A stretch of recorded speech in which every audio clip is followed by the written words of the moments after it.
Les étoiles au-dessus de Mavara 9 dansaient en vagues turquoise pâles, comme si l'univers lui-même s'était lassé de clignoter en blanc pur, Kalen Rowe serrant les outils avec l'urgence d'un homme réparant une machine qui pourrait soudainement inverser la gravité artificielle de la station et envoyer le petit déjeuner de tout le monde en orbite, se pencha sur le panneau de service, partiellement ouvert, d'une unité de stabilisation de la gravité. Son œil tressaillit alors que l'appareil sifflait et émettait un bruit sourd qui ressemblait étrangement à un rire. À l'entrée de la baie de maintenance se tenait Siafra, la liaison extraterrestre de l'unité diplomatique de la Terre. Les bras croisés derrière le dos, elle adoptait une posture royale et désinvolte. Ses tresses argentées pâles reflétaient la douce lumière du couloir et sa peau était aussi pâle que la lune. Derrière lui, il murmura « Ne me fais pas devoir te signaler à la maintenance encore une fois. » Le son des vis en métal se resserrant annonça son arrivée. Alors que sa voix devenait plus forte, ses longues oreilles élégantes se redressèrent et ses yeux prirent une teinte violet pâle. « Tu parles encore au stabilisateur, » remarqua-t-elle, mais Kalen n'y prêta aucune attention. Parler aux machines fait partie du travail. Manipuler émotionnellement votre technologie pour qu'elle fonctionne fait partie de la procédure opérationnelle standard, continua-t-il. Parler aux machines fait partie du travail. Manipuler émotionnellement votre technologie pour qu'elle fonctionne fait partie de la procédure opérationnelle standard, continua-t-il. Je suis curieuse de connaître vos méthodes de réparation, dit-elle, la voix sèche. J'ai confondu beaucoup de choses avec l'ingénierie comme le bénévolat pour cette mission ou boire cette bière à l'algue martienne la semaine dernière. Et il se tourna alors vers elle, les sourcils levés, et demanda « Qu'est-ce qui amène la diplomate de l'immortel Elisari dans la salle du noyau de gravité ?» Les oreilles de Siafra se mirent à bouger, à nouveau un mouvement qu'il avait appris à reconnaître comme un signe d'amusement léger ou de mépris. Chez elle, c'était souvent les deux. « Oh, je suis curieuse de tes méthodes de réparation, » dit-elle la voix sèche.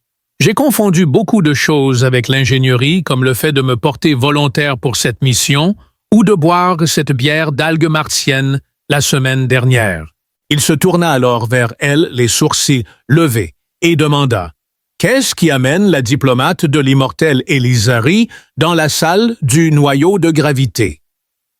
Les oreilles de Siafra se mirent à bouger, à nouveau un mouvement qu'il avait appris à reconnaître comme un signe de léger amusement ou de mépris.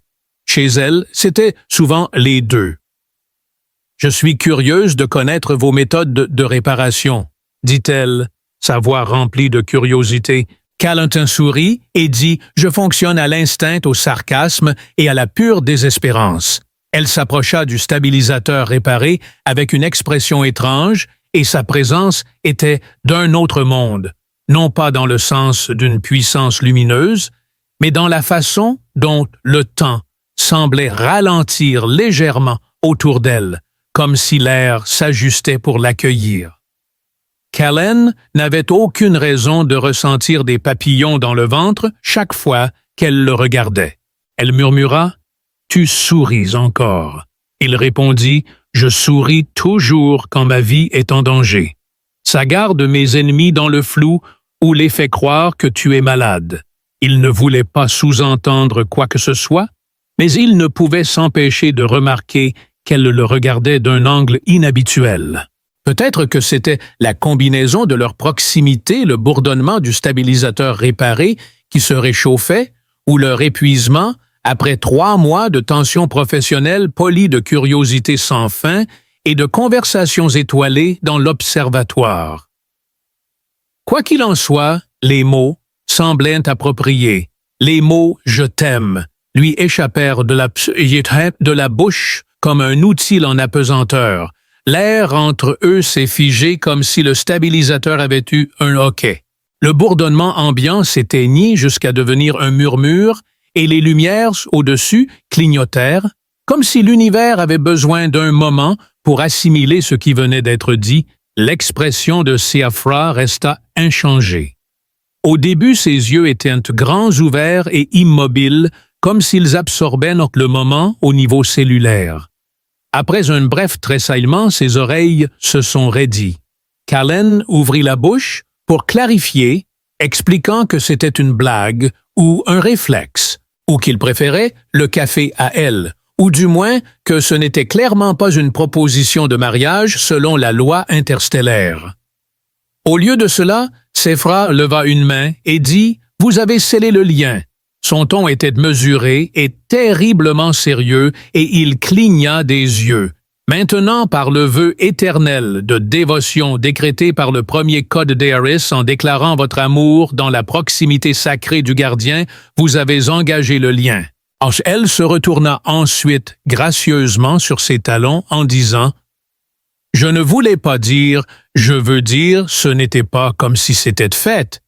Vous avez engagé le lien. » L'envoyé cérémoniel est attendu dans 2 cycles. Khafra, en revanche, s'arrêta dans l'embrasure de la porte, ses oreilles se détendant lentement alors qu'elle se retournait vers lui. Une expression curieuse traversa son visage et elle disparut dans le couloir. Ken se tenait seul, fixant l'unité de stabilisation qui décida de laisser échapper un bip victorieux à ce moment-là. Il murmura. Au moins, le grille-pain est content 2 cycles plus tard, ce qui Callan se réveilla au son, distinct d'un joint de docking s'engageant à l'extérieur du poste avancé. Les vibrations firent trembler sa tasse décorative de café synthétique instantanée sur le bureau, renversant son contenu sur une tablette de données contenant des journaux de réparation à moitié écrits. Il renversa également la figurine d'un dauphin beige en train de sauter qu'il gardait pour le moral. Grommelant, il se redressa et regretta immédiatement de s'être réveillé. La voix du technicien Rowe était chargée d'amusement, celle de sa fiancée. Le comité d'accueil est arrivé vêtu de leurs plus beaux atours. Callan se redresse, attirant l'attention. « Commandant, je jure sur mon dernier uniforme propre. Je n'avais pas l'intention de proposer. Je lui ai accidentellement dit que je l'aimais une fois qu'elle était immortelle. Elle a eu le temps de développer une audition sélective. La chaîne se coupa avant qu'il puisse répondre. Typique, à l'extérieur de la salle principale, l'envoyé cérémoniel débarqua avec une démonstration de panache qui pourrait faire paraître une troupe d'opéra terrienne minimaliste. Leurs robes en tissu pulsant ondulaient comme si elles étaient tissées de nébuleuses vivantes. Chaque envoyé portait un mince bâton. Ils bourdonnaient avec les murs de la salle, changeant subtilement de couleur à mesure qu'ils tapaient rythmiquement sur le sol, ressemblant au bleu et argenté, changeant de la résonance cérémonielle. Aliciari Callan, qui était arrivé en retard, trébucha sur une caisse de pièces de drone et glissa d'un demi-mètre avant de se rattraper avec grâce. Quelques émissaires lui faisaient face curieux mais réservés. Siofra se tenait au centre portant une cape irisée tissée de ce qui semblait être des filaments. De elle avança ses longues oreilles ornées de chaînes délicates qui tintinabulaient à chaque mouvement. Technicien Callan Rowe, dit-elle, sa voix résonnant d'une manière inexplicable dans son esprit, sans passer par ses oreilles ou les communications. Vous avez prononcé le mot. Son expression était indéchiffrable, mais ses oreilles étaient tournées vers lui alors qu'il commençait à entrer une subtile reconnaissance, ou peut-être un silencieux « Préparez-vous ».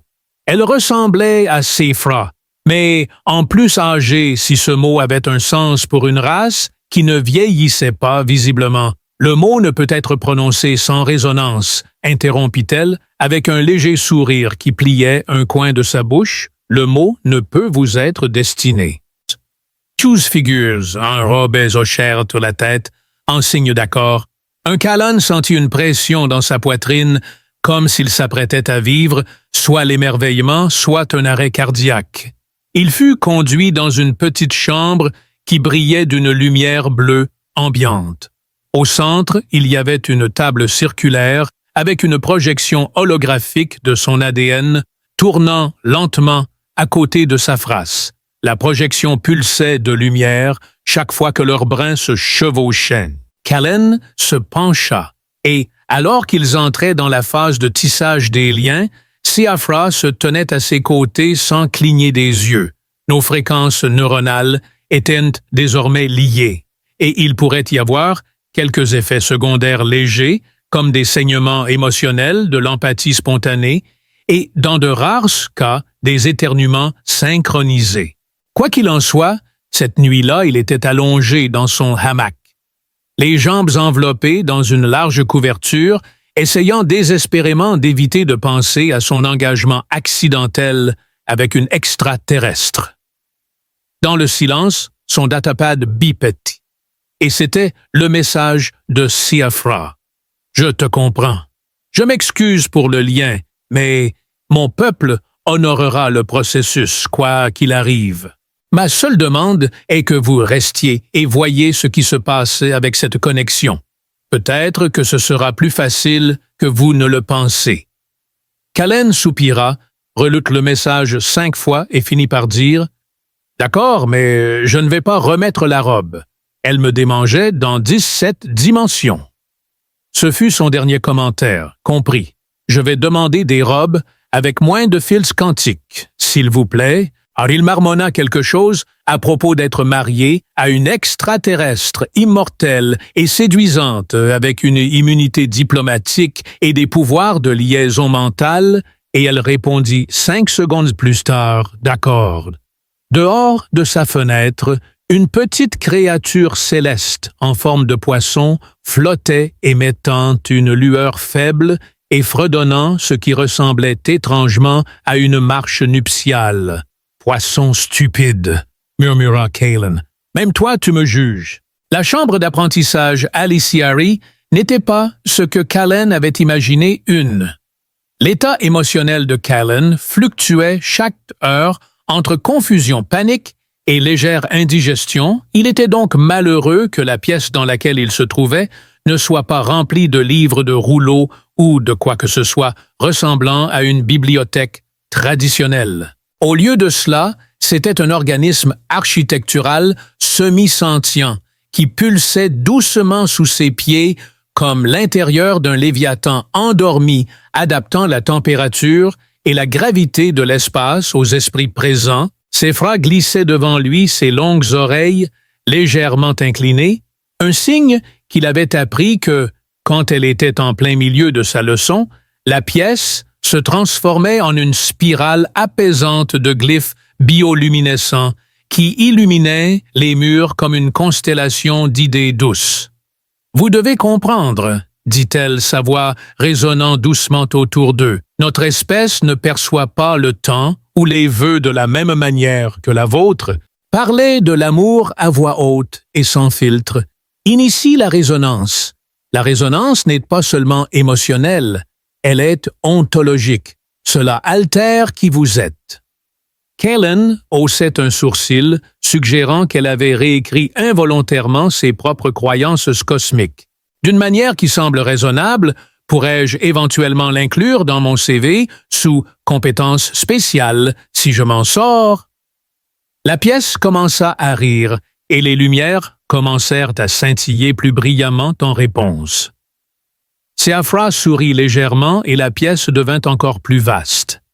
Ils entrèrent dans une sphère au centre de la pièce, et alors que Siafra faisait un geste, la sphère grandit, formant des scènes dans la pièce. Dans une scène des Eliciari anciens se tenaient jointés la main, alors que le temps passait, faisant fleurir et dépérir les planètes en un instant. Dans une autre, un couple d'âmes liés par Léon à travers les systèmes stellaires, leurs mots voyageant non pas par le son ou les ondes, mais par la mémoire partagée.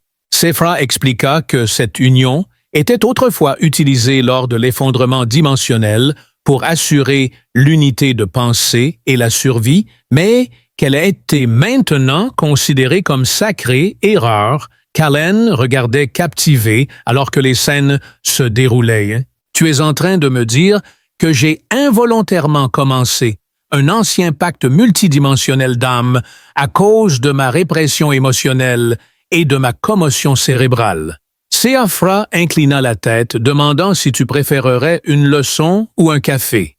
Je choisirais un café et peut-être une machine à remonter le temps pour annuler ce qui s'est passé il y a 3 jours. Son expression s'adoucit, et je pouvais voir que tu étais submergé. Oh non, c'est moi, à mon plus calme. Je crie seulement à l'intérieur. Il s'assirne sur une plateforme que Séaphra tendit la main et une petite sphère se forma dans sa paume. À l'intérieur, comme une fleur qui s'épanouit, se trouvaient 2 filaments cristallins s'enroulant l'un autour de l'autre. Elle en tendit un à Callen et dit « Cela t'aidera à commencer l'harmonisation neuronale. Cela te permettra de ressentir mes émotions, parfois même des pensées égarées.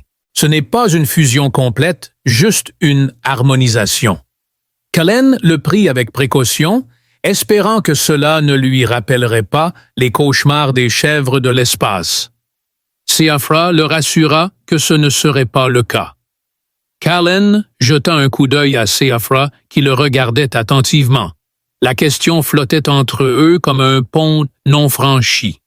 Il n'était pas sûr de lui faire confiance, mais il savait qu'elle ne s'était ni moquée, ni forcée, ni moquée de ses peurs ces derniers jours. Elle avait répondu à toutes ces questions patiemment, même quand elle ne le comprenait pas complètement. D'une certaine manière, sous son extérieur extraterrestre, il y avait de l'humanité. Il hocha la tête, sa voix remplie d'éloquence et d'une sorte de calme cosmique qui semblait véritablement solitaire. Séaphra cligna des yeux, ses oreilles se courbant doucement en un geste subtil de soulagement. Il tenait le filament et respira profondément.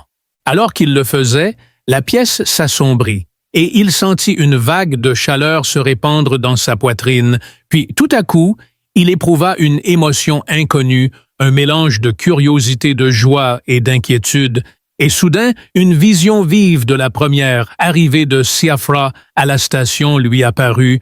Elle se tenait silencieusement dans l'observatoire, ses souvenirs gravés dans une clarté cristalline. Séaphra a dit « Tu pourrais même apprécier d'être accidentellement lié par l'âme. » Callen a répondu « Oh bien, j'ai toujours voulu être un malentendu cosmique romantique. » Alors que Callen s'étonnait, elle sourit. « Et maintenant, c'était toi aussi. » Il cligna des yeux hors d'haleine, se demandant si les humains pourraient un jour comprendre. Peut-être que ce n'est pas si mauvais que ça en a l'air. Callen Rowe se réveilla avec la faible odeur d'ozone et de lavande, une combinaison inhabituelle, étant donné que ces quartiers sentaient habituellement la poussière, la graisse d'ions et le désespoir des cubes de protéines restants. Il lui fallut un moment pour réaliser que l'odeur n'était pas entièrement dans ses quartiers, mais dans sa tête. Il se redressa lentement, ses pensées semblaient tressées, non pas en désordre, non pas envahies, mais entrelacées, comme si quelqu'un avait organisé son esprit en motifs lisses et bouclés, puis avait laissé une note manuscrite disant « J'espère que cela t'aide ». Dans la chambre d'apprentissage, il tenait un petit filament cristallin. Maintenant, à travers la pièce, il tourne doucement à 1 pouce au-dessus du bureau. Son datapad clignote avec un nouveau message. Réunion au dôme d'observation. Pas de robe requise. La marche jusqu'au dôme s'est déroulée sans incident, à part un petit incident.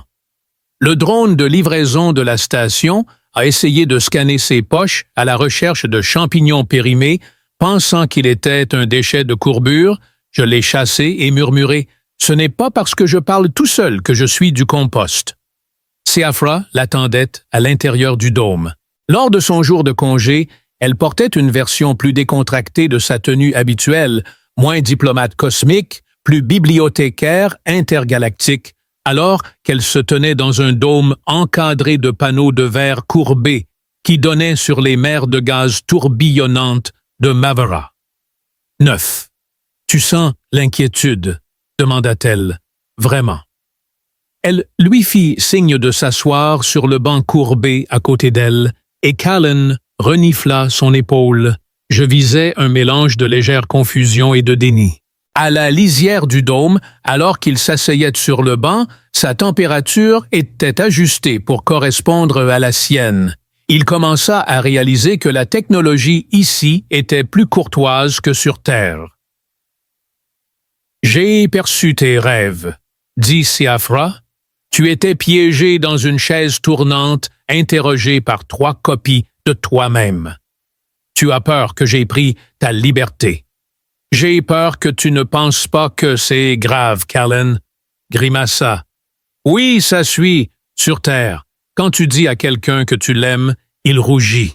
Au pire, il te donne un coup de poing. » Il y avait une fissure notable dans son calme, alors qu'elle hocha lentement la tête, ses doigts se repliant légèrement sur ses genoux et ses oreilles, s'affaissant légèrement. « Tu pensais que je savais, » murmura-t-il. « Je le savais. Ici, je me lie de vie à quelqu'un qui manipule les champs gravitationnels avec son esprit. L'immortalité est une offre difficile. Ouais, pour toujours ça sonne bien, jusqu'à ce que ton partenaire ne cesse de parler des guerres anciennes qu'il a personnellement terminées. Tu as 900 ans, une bibliothèque ambulante de Star-Lord, et tu n'as jamais eu quelqu'un qui reste après avoir compris ce que j'étais. » Ken lui jeta un coup d'œil, dit-elle, son ton démentant ses mots. « Je ne suis pas habitué à ce que quelqu'un reste par choix. » Elle a en fait ri à cela, pour être honnête. Elle se leva et se dirigea vers le centre du dôme, où elle tapa le sol avec son pied. Un panneau circulaire s'illumina, et le dôme se transforma en une projection scintillante d'étoiles, de nébuleuses et de cartes planétaires. Au centre, un petit point argenté clignotait sa station. « Je propose que nous partions, » dit-elle brièvement. En se détendant sur le banc, Callan laissa les étoiles danser à travers le verre en relâchant sa tension. « Eh bien, » demanda-t-il, « ils ont du café. » Siafra se tourna vers lui, ses oreilles repliées dans un angle espiègle, et dit « Ils ont du thé de poussière d'étoiles qui a le goût de la nostalgie. » Les sanctuaires célestes à l'Iciari sont des lieux neutres, déliants, non observés et exempts sans de rituels et d'attente, juste un endroit pour respirer. Alors que le dôme diminuait autour d'eux, les étoiles se réarrangeaient en une lente spirale, se rapprochant les unes des autres. La navette que Siafra avait choisie pour leurs vacances cosmiques n'était pas une navette ordinaire. C'était un vaisseau bio-ingénierie transparent fait de verre de graines Eliciari, moitié organisme, moitié machine. Callan se baissa instinctivement, s'attendant à ce qu'il clignote. Mais au lieu de cela, les murs du vaisseau pulsatèrent avec un rythme doux et régulier, comme, alors qu'il touchait doucement le côté de l'objet semi-sentient, il demanda « Est-ce que cette chose est vivante? » Siafra répondit en remodelant les sièges pour qu'ils épousent leur dos comme des meubles attentifs. L'objet réagissait plus à l'intention qu'à l'instruction. C'était le genre de choses qu'il serait utile de tester après un briefing de sécurité. Il s'assit à côté d'elle, essayant de ne pas gigoter, et le siège se réchauffa en fonction de son niveau d'anxiété. Un panneau de visualisation révéla les étoiles et le vaisseau se sépara de la station comme la rosée tombant d'une feuille. Ils glissèrent au-delà de l'orbite extérieure de Mavara 9. Laissant derrière eux le filet de gravité artificielle de la station, Callan sentit le changement, le léger détachement du but, et c'était à la fois libérateur et légèrement déstabilisant comme rêver, tout en étant pleinement éveillé. À la fin du moment, il demanda « Qu'est-ce qu'un sanctuaire céleste, exactement ?» Siafra répondit sa voix basse et presque révérente. et ils étaient, le voyage a duré des heures, mais le vaisseau a donné l'impression que cela ne prenait que quelques minutes à travers le dôme d'observation. Callan vit leur destination se matérialiser dans l'obscurité comme un vaisseau fantôme invoqué par la seule pensée. Le sanctuaire céleste flottait juste au-delà d'un géant gazeux cramoisi, suspendu en orbite sans propulsion visible. Son architecture ressemblait à une tapisserie tissée de souvenirs et illuminée par la lumière des étoiles.